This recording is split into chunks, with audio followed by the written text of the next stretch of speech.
1626 Média, la voix des jeunes qui vivent leur territoire.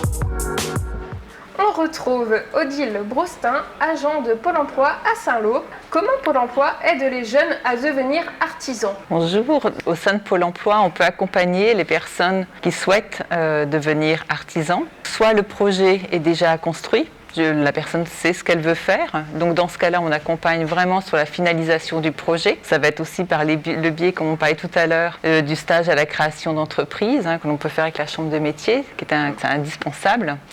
Et ensuite, on accompagne, ça dépend, je dirais, les besoins de la personne, où est-ce qu'elle en est dans son projet, et on peut l'accompagner donc jusqu'à l'ouverture et aussi le côté financier. Donc c'est souvent là où nous intervenons. Après, il y a la personne qui peut être déjà artisan et qui la recherche du personnel. Et dans ce cas-là, on peut également l'accompagner à trouver son collaborateur ou ses collaborateurs au sein de l'agence. Quelles actions sont mises en œuvre pour rendre l'artisanat attractif?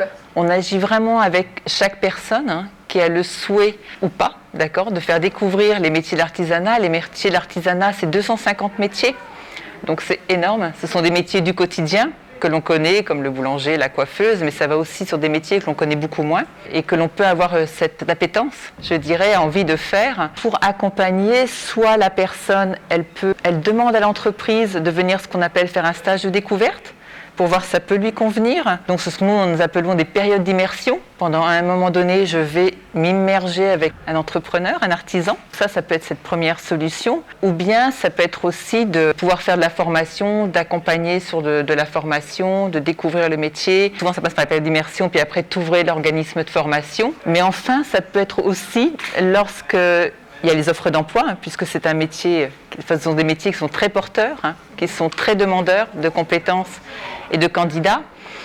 On fait de plus en plus, nous, ce que nous faisons à l'agence, c'est proposer des actions qui sont juste avant le recrutement. Le candidat est là, l'entreprise est là, chacun a des compétences, et pour les faire rencontrer, nous on facilite en faisant des formations, ce qu'on appelle en interne, souvent de l'entreprise, pour que derrière, ça amène à l'emploi. Et enfin, là, je dirais, on travaille beaucoup avec les professionnels, avec les organismes de formation, participant à des forums, et en faisant aussi au sein de l'agence, ce qu'on appelle des job dating ou des découvertes de métiers.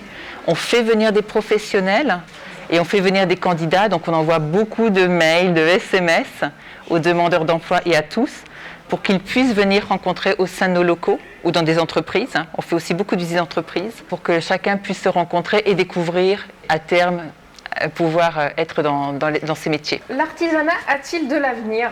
Oui, bien sûr. C'est le premier secteur qui recrute, mais pas simplement recruter, c'est aussi de développer, on parle des autres entreprises, de la création d'entreprises. Oui, tout à fait, ils ont de l'avenir, ce sont des métiers qui évoluent. On en parle depuis 2 jours, de tous ces métiers. Ils sont attractifs, ils sont porteurs d'emploi, ils sont porteurs de compétences, de savoir-faire. Donc oui, ils ont que de l'avenir. Les métiers de l'artisanat sont-ils assez accessibles aux jeunes? Bien sûr, le premier, souvent, pour vous les jeunes, comment est-ce que l'on voit les offres de l'artisanat? On parle souvent de l'apprentissage, que ce soit dans vos écoles, lorsqu'on fait le stage de 3e, les jeunes, on parle souvent d'apprentissage et c'est des métiers que l'on voit, comme je disais tout à l'heure. Après, il y a des métiers sur lesquels on ne sait pas on peut avoir envie de ces métiers. On ne sait pas qu'on a les compétences parce qu'on a toujours été à l'école et voilà. Donc souvent, ça commence par l'apprentissage, mais il faut savoir qu'aujourd'hui, on peut se former tout au long de sa vie. On peut reprendre à 20, 30, il y a des reportages que vous avez diffusés qui sont vraiment dans cet état d'esprit, c'est-à-dire que je suis plus âgée, mais maintenant je sais que je veux faire ça, je sais que je veux m'orienter, je veux sur des métiers manuels, sur des métiers sur lesquels pour moi ça a du sens.